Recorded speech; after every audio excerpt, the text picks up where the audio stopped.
The following is a special presentation of Tony Kurre Radio. Welcome back to week one of 4KWins.com. This is the big show along with Kip Keefer out there from Las Vegas Sun in beautiful Las Vegas. He joined us there on a Saturday morning. Of course, Kip Keefer, the executive director of the Birmingham Racecourse Casino. He's always the pro. He's joining us here as he wipes his eyes a little early this morning. And also, of course, Kai Gregory. He's been doing this business for 35, 40 years as well as myself. This is 4KWins.com. And this is, of course, a little show we love to put together every Saturday. Doing real well, by the way, in our first week of plays. And Kai will be going through some of the plays we had last week. But any big surprises here going into week one? We've kind of had a soft opening case for the first couple days of the season. But anything that's really caught your eye or anything that's kind of blown you away so far for this first week?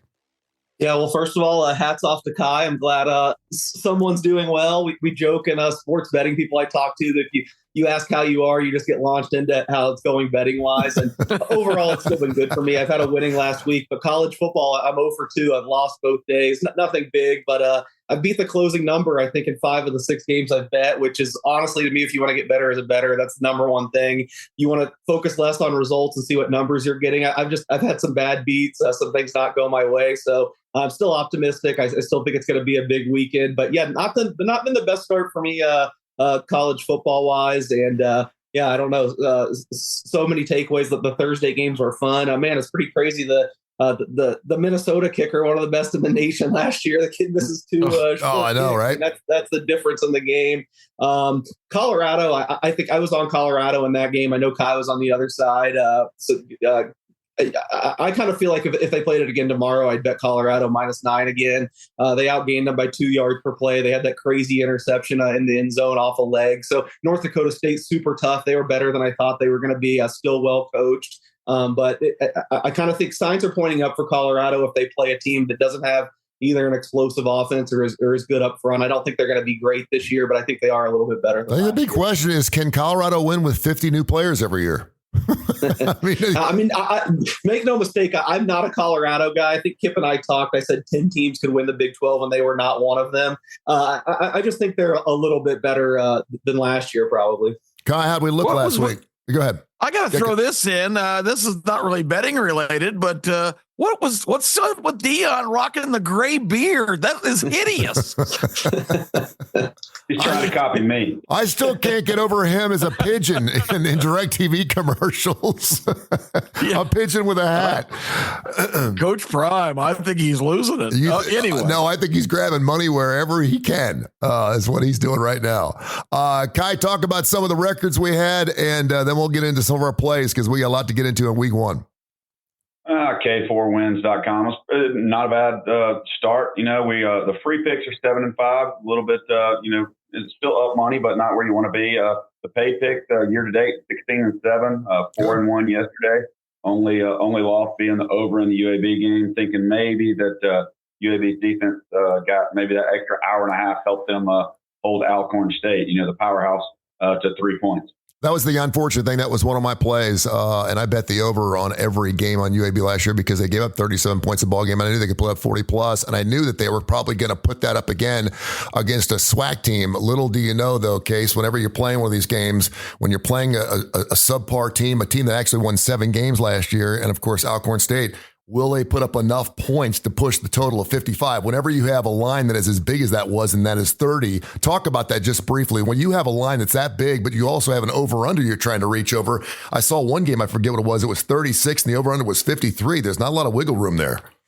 Yeah, if you do the implied final scores, it's pretty crazy. And there are, I think, a lot of times kind of these narrative factors get overblown in college football, and they don't matter much. But one thing I totally subscribe to, and I'm hearing a lot of people pick up on and talk a little bit more about these early season games. I feel like so many of these higher level FBS teams are like going with the most vanilla playbook and holding stuff back. They don't want to put too much on film before their bigger games. So a game like UAB Alcorn, or so many games we're having this weekend where it's FBS against FCS, something you have to keep in mind when a team's laying I didn't pay attention to the UAB game last night. Sorry, I think you said they're laying 36 or whatever.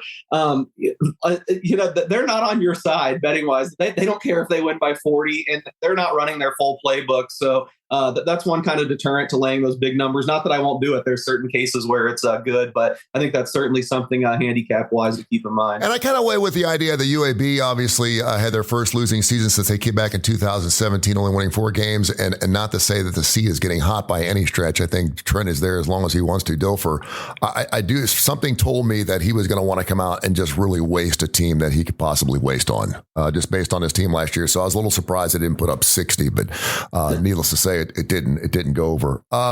Kai, we've obviously gotten a lot of plays to get into, and Kip has been on fire. As a matter of fact, we were just huge on our show on the starting lineup show. It's a great show. You can check it out, ABC 3340 here locally in Birmingham every Saturday morning from 10:30, 11 o'clock. We were 26-7 on our plays last year. I had Georgia Tech this past week. What you looking at early this week here in week 1 there, Kip? I like a variety of games. The one I landed on the most, and half of this is based on something that Case reported because he went to Mountain West Media Days, and last week was big time on SMU because he just feels like Nevada, which out there is referred to as Reno, just doesn't have much this year in transition.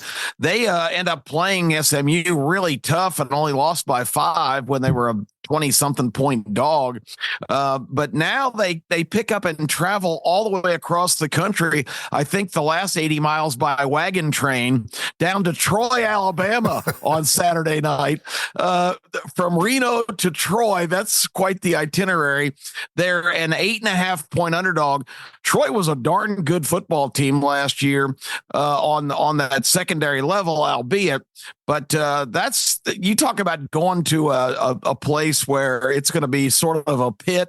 I can't imagine Nevada traveling cross country and putting up much of a fight there, particularly with the ranks as thin as they were, and probably kind of beaten up by playing a superior opponent in SMU.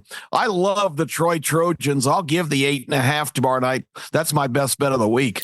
Case, I do want to ask you a real quick question. As a bettor, I'm always looking for weird games like Nevada's. I don't know why, because I figure that Kip really must have an inside source on something, because it's a game that's so far off the grid. It's like, why would he be picking this game, as opposed to a lot of people obviously looking at the Georgia-Clemson game, which is going to be scrutinized and broken down in every which way but next Wednesday. So have you ever found that some of those smaller games are either easier or better to gamble on or bet on as opposed to some of the bigger games because they're destroyed by analytics?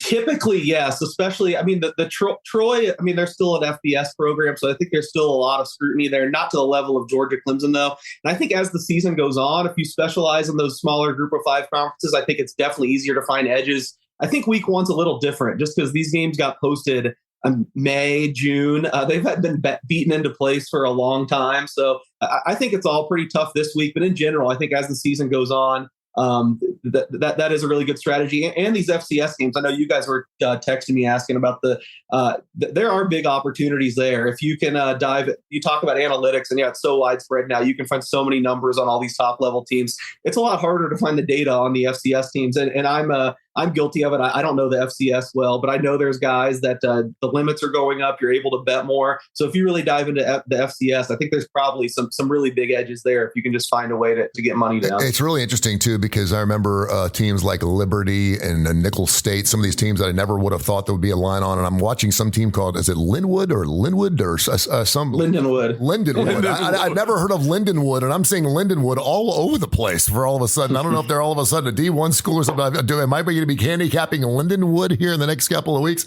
All right, Case, go ahead and give me one of your big plays here for this weekend in week 1. Let's get off the schneid, get it done. Just like that. Let's see. I bet so many games week 1, as I was saying, that they've been up forever. So I feel like I've had how many games have you played week 1? I need to count, but I would say easily over 20. I don't know if this is posting tonight, but Friday we've got 4 FBS games. I have action on 3 of them. I have all the underdogs tonight. The other game I haven't bet is Oklahoma Temple, and I kind of like Oklahoma. I just laying 42 kind of makes me cringe. So I don't know if I really get the itch I'll get in there too, I guess. Scrolling, let's see, just throw in one random game out there. I don't know. We kind of went with the Nevada theme. I know Kip likes this game too. UNLV going to Houston. This was I think maybe the first game I bet all year. I bet UNLV plus 3.5 going to Houston. It's 2.5 now. I'd say a smaller bet. If it gets back to 3, I would smash it. But 2.5 especially, I would take it. Look, UNLV has been a bad program for a long time. I think some of that might still be priced into the market, but they have a really good team now under Barry Odom, the former Missouri coach. They went hard in the portal. I think this year's team's probably even better than last year's team that made the Mountain West Conference Championship. It doesn't mean everything. I know a lot of coaches think they're going to be good this time of the year, but I can tell you from some off-the-record discussions being around the program, they think they are really good this year. They think they're a playoff contender. Which on paper they are. I mean, Boise's better than them in the Mountain West, and that's it. Houston rebuilding from scratch with their new coach, Willie Fritz. I think Willie Fritz I think the world of them. I think they're going to be good eventually, but I think it's going to take some time. So UNLV plus 2.5, I'd bet smaller. If it gets back to 3, I like the Rebels a lot. 4K Wins, the show, 4KWins.com. Check out the site. We're on fire. Kip, Kai, Kurre, and Keefer, all 4 of us. Speaking of Kai, give me a play for this first week, week 1, man. Well, I got to get you to start saying that correctly. We've been doing it wrong for 2 weeks now. It's K4Wins. K4Wins, 4K Wins. I know. Sorry. Tomato. But but if you win 4K, that's okay. Yeah, that's what I'm thinking. I'm winning a 4K is what I want to win. I want to win 4K. I mean, that's the goal. But Case, I wonder in that game, the Oklahoma game, I really like Oklahoma minus 27.5 in the first half. I think you're going to get, worst case, a 35-7. Oklahoma loves to come out. They always have. I know you got Venables, a defensive guy now. But I think with this offense this year and with some of the weapons they have, them scoring even 28-0, 35, probably 42 points in the first half, something like that may give a better play in that. I really like first half bets. I like Georgia in the first half, even though, the suspensions or maybe not suspensions that are going to come, and they only may be a first half because, Kirby likes Saban, if somebody gets in trouble, they like to, I know Saban's gone, but they like to suspend them for, a play against the horrible teams that most SEC teams play in game 1 usually. I like Georgia in the first half. We talked about this a little bit before. It's kind of strange to me to see the Miami line go from 2 to Miami minus 2.5, but the money line dropped. They dropped from 40 to minus 35. So who knows something there? I like Alabama in the first half, minus 20. That Western Kentucky team, we'll see Alabama at home first half. They've been a pretty good first half team. I know it's a different coaching era and all that, but you're telling me the offensive guru, DeBoer coming in, is not going to put up points with thinking about how Jalen Milroe finished last year offensively. I think that first half minus 20 could be one of the best plays, of the day. And then, Tony, I'm not going to step on your toes, but we've talked about Penn State and West Virginia as well. Yeah, I mean, I took it as a best bet. I not only took it as my game of the week, but also my dog of the week, coming off a 9-4 season, and obviously a team that just loves the ground and pound. They were number 4 last year in running the football, and again, Penn State's always had just a fantastic defense. The thing about Penn State, though, is it's always about Michigan and Ohio State, and they're just the redheaded stepchild. They're always the best of the good teams, not ever the best of the best teams. Should Penn State make the Final 12 this year? They should. But again, I think the style they play in West Virginia, you've got Bennett coming back, or Garrett Green, should I say, Bennett the running back, and also got a wide receiver. All 3 of them are seniors. They're all coming back for their senior years to go lights out. And this is the West Virginia squad that everyone thought could win double-digit games, and I think they get off the schneid. They're going to avenge that loss last year when, of course, they lost 38-15 against Penn State. That'll be a remarkable game for them in their program. Enter Sandman. They're going to get it done and come within the 8.5. We'll check it out. Another interesting game I saw that was really interesting. You guys have been talking about some big numbers. Normally, I like to stay away from those because there's nothing worse than when you get a team plus 42.5 and it's 42-0 at halftime. I mean, it just sucks. And then somehow you backdoor it because the team takes all their starters off, which I absolutely love. But teams that are favored by 37.5 or more in the last 11 years since 2013 are 14-0 straight up and 14-0 against the spread. I looked at that number and I had to head scratch. I'm like, wait a minute, 37.5 or more, and they're 14-0 against the spread. Maybe Case can. And I went back and started looking at games, and it's spot on. Here's Ohio State taking on an Akron squad that playing sucks. They won 2 games last year. They only have 3 players coming back from their team. They averaged 15 points a ball game last year. I don't think they're going to be able to score. You talk about those teams that need to score in order to get games over the total. I don't think Akron's going to be putting up anything against an Ohio State defense that should be better than it was last year. And now that you got that guy across the street, Harbaugh, gone, Ryan Day, man, this is it. For me, this is the year he needs to knock off Michigan. He needs to win a national title. He's always come up a little short, shave the beard and be done with it. But I like Ohio State minus the 49 against the Akron Zips, which I expect to put up in the point total a little bit later on. Your thoughts? Yeah, we've seen a little bit of money on Akron too, so you're getting a little bit better price. I know that touched 51 here in Vegas earlier in the week. Now I'm seeing as low as 48. Sorry, I got my odds screen up. That's why I keep looking to the side. Just off of bragging about how many games I have bets on and all of them, I feel like you touched on 2 games I have not bet: Akron and Ohio State, and wow. West Virginia, Penn State. The West Virginia Penn State game I think is among the most interesting in week 1. I honestly generally am pretty down on West Virginia. They had a great year last year, but everyone thought they were going to be terrible. And you look at the teams they beat, don't look all that great in hindsight. I think Penn State talent-wise should beat up on them, but they're breaking in 2 new coordinators, and that's always kind of a wait and see to me. And a lot of sharp money came on West Virginia. I think they opened as high as maybe 12.5 or 13 in June, so it's been nothing but West Virginia money so far. Normally, real quick before you move on, because I know this moves fast. Normally, if you're going to go get an offensive coordinator, you don't go to Kansas to get him. That was a kind of a strange thing for Franklin to do, who I think is really, really good. They didn't bring him in to come in second or third in the Big Ten. Yeah, I really like the hire, to be honest. Andy Koltnicki, I think he's one of the best offensive minds in the game, but maybe it doesn't work necessarily at Penn State. He's always had a really mobile quarterback. I mean, Kansas's offense has been really innovative and really good if you've watched the last couple of years. But it's been with Jalen Daniels and Jason Bean, who's the best NFL preseason passer this year. I don't know, Drew Aller, who I think still has a lot of talent, a little bit different. So we'll just see how it fits. It might be a little clunky to start. Case, before we get a couple more plays, Case, of course, the Case has been out there, Las Vegas Sun, for years and years. Does fantastic work. One of the best handicappers in the business. Kai Gregory, of course, from SBS, does wonderful work as well. And there is Kip Keefer, who's executive director of the Birmingham Racecourse Casino. And of course, I've been doing radio for 40 years. Well, when you talk about that 8.5 line, that is just a real funky looking line. You just don't see 8s. You don't see 15s a lot. Yeah, sometimes you see 22s and 23s. And obviously, because there's a cusp line there, right? There's that 20, 21 or 7.5 or 6.5, whatever. But just based on trends alone and how long you've been doing this for 12, 13, 14, 15, 36 plus years.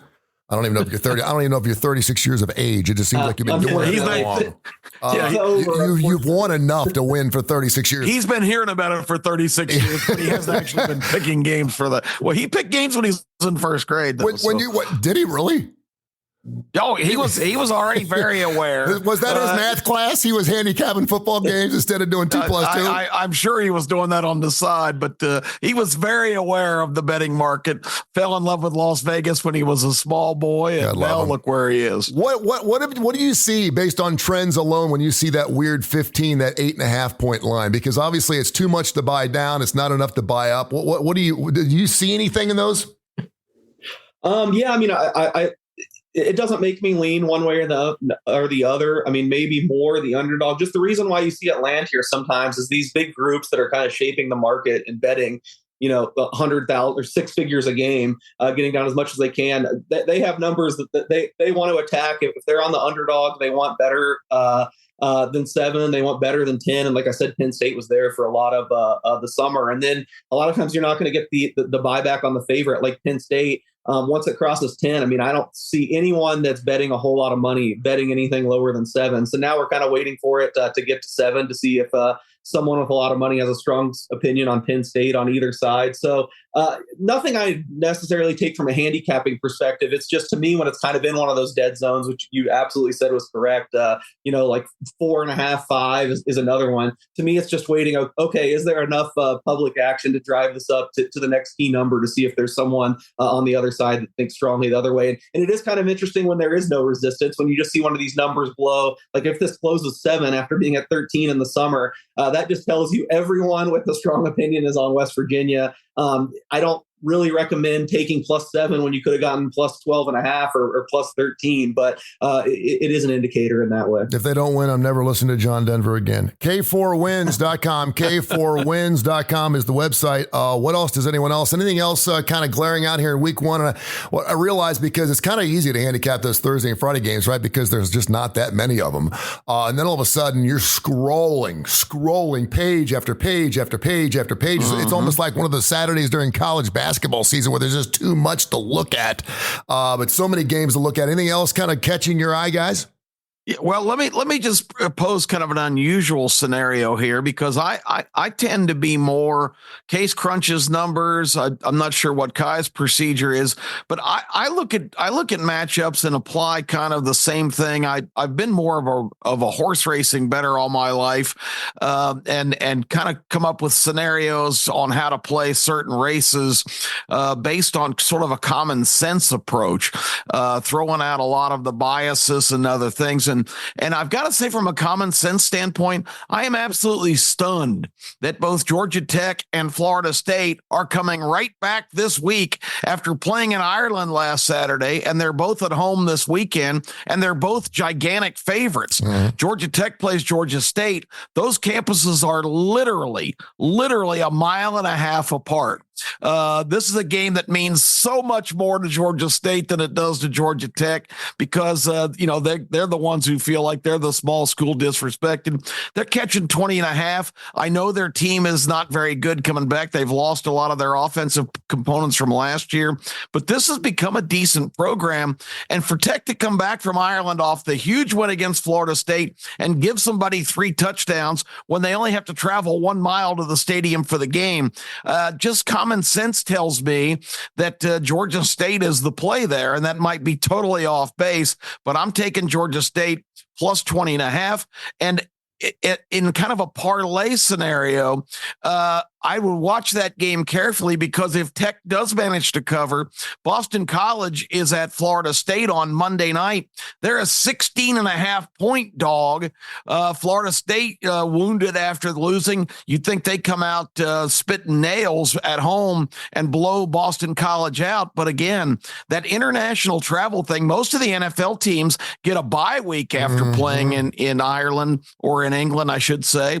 And these teams are right back in action. So just from a common sense standpoint, I'm going to pretty much guarantee one of those teams does not cover this weekend, given that kind of points, and kind of just play it by ear. If Georgia Tech does cover, then I would get down on Boston College for Monday night. But I like both the dogs there just because of the circumstances. Guys, something you always look at too whenever you see the big letdown, where you see that from Georgia Tech, and obviously a squad that should not have won that ball game as a 10-point dog. But I always look at teams that have huge emotional wins one week and then see what they do the next week. Are they still hungover?